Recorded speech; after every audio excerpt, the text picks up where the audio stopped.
Speaking of blood in the water, Knots is killing Bitcoin Core, from what I hear. Is it growing market share? 7% according to Clark Moody's or even charts? I saw people saying 8. Okay. Wow. Okay, so that's up from, you said 2% last week, no? So what does that? What does this mean? Yeah. Yeah. So Steve, you've been doing some studying. What do you studying. guys think? Are you scared? Well, is it good?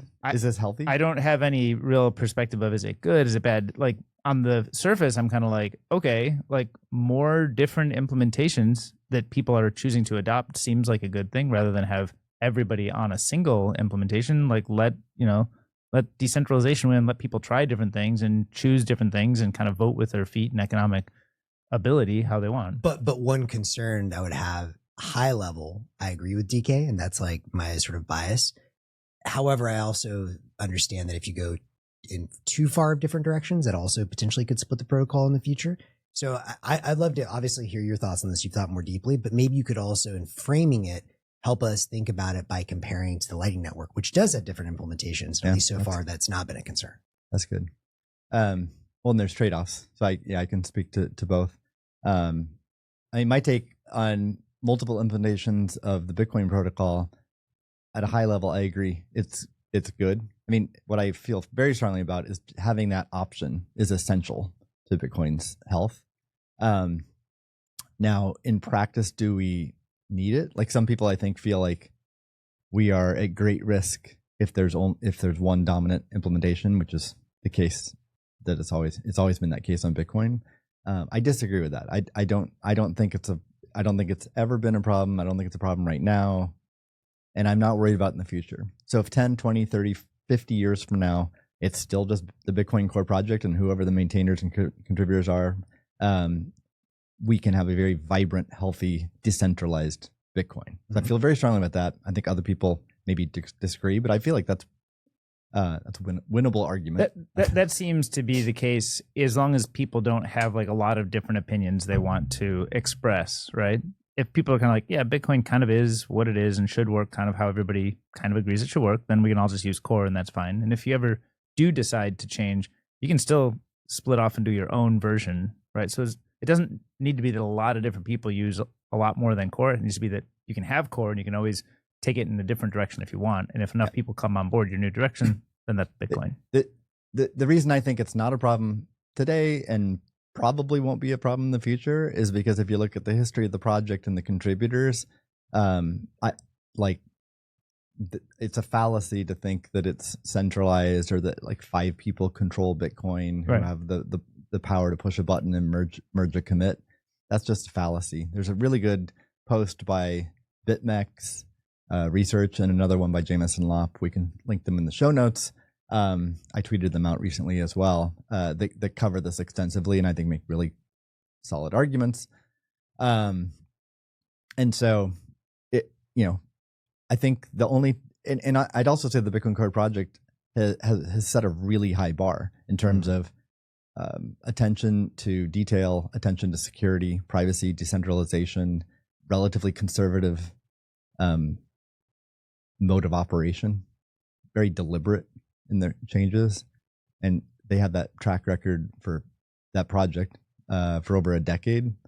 So I just don't see like some massive reason to switch. Also, a point we should talk about is like who are the different types of users of Bitcoin Core. And some users are Bitcoin enthusiasts. Like some of the people on Bitcoin Twitter, they love Bitcoin, they're passionate about it, and they might run Bitcoin Core. We'll get into that in a little bit more detail in a second. But there's also businesses like Coinbase or Block or Kraken, different exchanges and stuff. Or miners. And then miners, very different groups. I think if you're a business handling millions of dollars or receiving like millions of dollars of Bitcoin a day or like fairly regularly or whatever, what you care about most is security, making sure that the coins are being validated correctly. So you're not, selfish reasons so you're not getting screwed. And then secondarily, you care about general health of the network. I mean, you don't want Bitcoin like destroyed or something or else it screws with your business. But I think that relay policy and ideological stuff is less of a priority for businesses.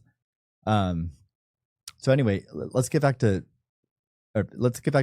knots. Like knots taking market share. What does that even mean? Does it matter? What is knots? Has it been around forever, or is it kind of a newer thing? Or it's kind of an alternative implementation to Bitcoin. It's a fork of Bitcoin Core, the software, and Luke Dash Jr. is the primary or the only maintainer and the primary contributor to it. And he also contributes to Bitcoin Core and knows Bitcoin Core really well. So he keeps knots up to date with Bitcoin Core. So it's basically Bitcoin Core plus some other changes, which are largely like Luke's personal views on what's important. I think he's made some changes in the past that accommodated miners more. And then he obviously is very opinionated about consensus and relay or policy and just other aspects of Bitcoin. He expresses those views through code in knots. So that's what knots is. Contrast that with other alternative implementations of Bitcoin, which are complete rewrites, like in different languages. Like there's a BTCD is written in the Go language. Is that still maintained? I think Lalu in his spare time. Okay. I know Calvin Kim has spent some time maintaining it, and maybe a few other developers, but pretty small developer base supporting that. There's libbitcoin, which is another C or C++ implementation that Eric Voskuil has maintained for, I think Amir started it long ago. Yeah, and Eric Voskuil, I think, has spent eight or more years maintaining it. And there's a few other contributors. Kulpreet Singh, who's actually been working on quite a few mining protocol projects recently, he's also contributed to it. So there's that project. And then, let's see, there's a JavaScript one, Bitcoin JS. Yep. That was written by a developer from, I'm forgetting the name now. Decred project, no? Didn't they? I think they. That was the BTCD. Oh, that was D. Okay. Decred guy developers did BTCD. Got it. And then okay. Lalu took over. Purse.io. Yeah, right.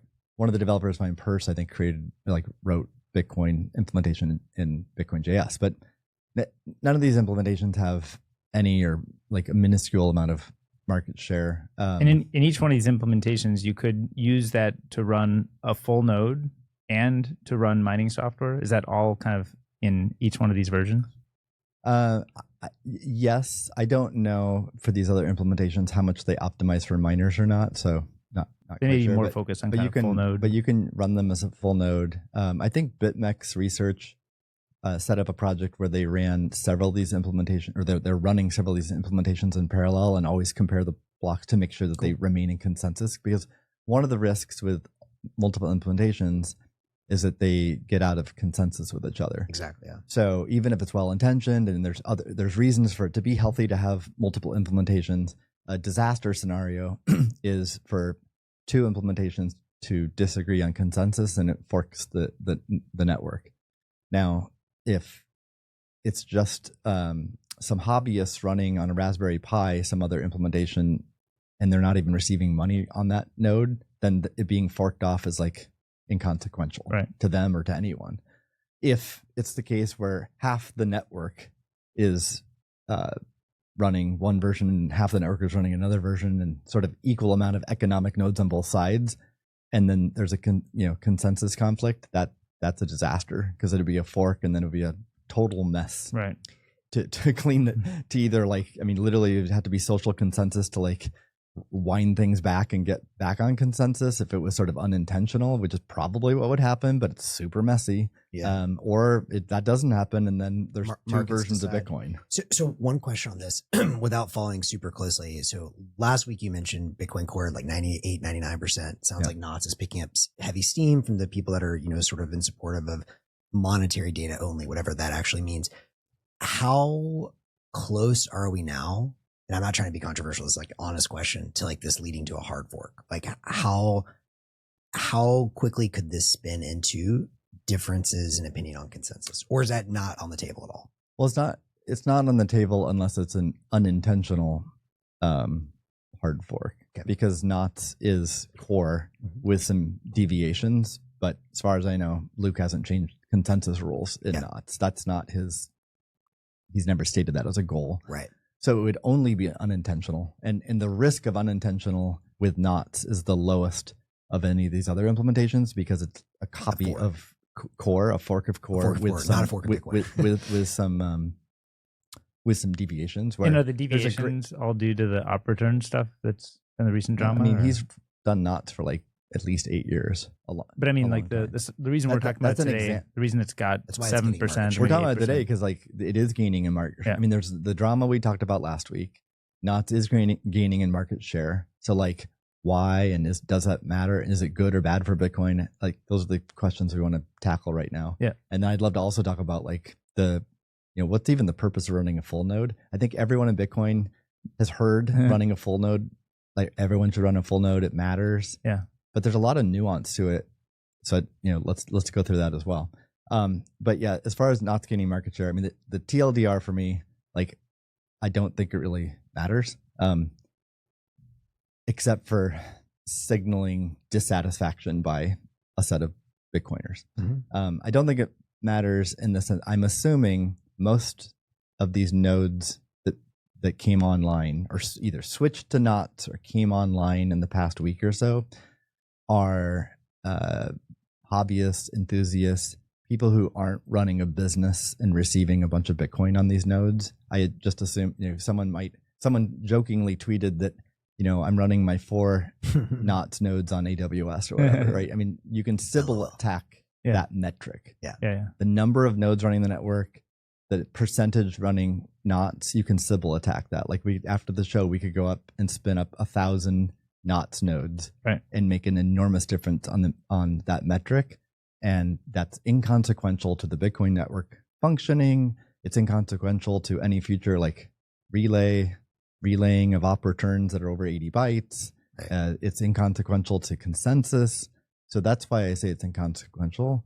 And I mean, another question to ask is like, oh, is this the end of Bitcoin Core? Like, are people going to switch from Core to knots, and like that project no longer matters, whatever? I mean, there shouldn't be arrogance around this. Like, if there's genuine dissatisfaction with Core, I mean, like, we can think of reasons why people would genuinely be dissatisfied with Core. Let's say that they had a series of security issues, right, and the current Core contributors were just messing up over and over and over again with security. If I'm running a business, I would be asking questions. Yeah. And I'd be looking into like, let's fund another project, let's fund other developers, and not just like say we want to run another implementation, but actually put your money where your mouth is and fund developers to do another implementation. So that's why it's important to have that option. But that's not the case. The controversy right now is around this relay policy, which people have already heard my opinion. We talked about it on the show last week, but in my opinion, that's not a reason for businesses to switch or individuals to switch from Core to a different implementation. And certainly a warning I'd have with any of the other implementations is that there's very few eyeballs on those implementations. Right. So, one narrative right now is like, oh, Core devs are corrupted, they're centralized power. But if you switch to knots, it's literally one person. And like, I don't care. Pick your favorite developer, whether it's Luke or Gmax or Gloria or Peter, whoever it is. I wouldn't want to use software by any of them if they are the only people maintaining it. Of course, makes sense. It's even if they're like well-intentioned and earnest, the computer can be hacked and like the build can be corrupted unbeknownst to them, right? It's just crazy.